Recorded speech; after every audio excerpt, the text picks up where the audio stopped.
tong lugar na to. Kasi dito rin kami kumain.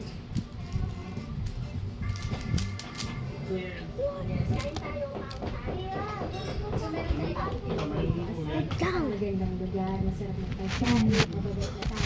Pero pa talaga dito is meron akong napanood na video which is yung kay Lolo. Yan. Si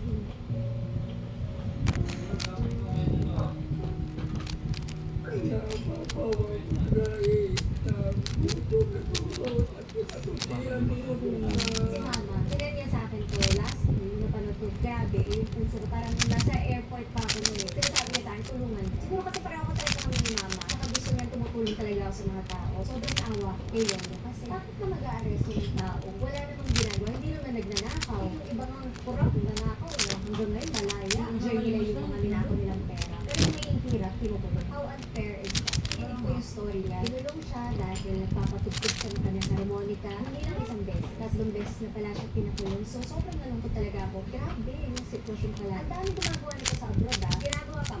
Sila sa kalye. And then, bibigyan sila ng tip. So, bahala kung gusto mo magbigay ng tip para sa kanila tayo. Yung sinasabi lahat ng politiko ay corrupt at walang nagagawa. Marami din tayong leaders na talagang may malasakit sa Pilipinos. Pero meron din yung mga magnanakaw, mga kapalamukha. Ayoko lang yung inaabuso ng tao. Dahil lang yung hirap. Siguro kaya din ako binigyan ng ganitong platform is to help people and to make people happy. I'm done reading the camera.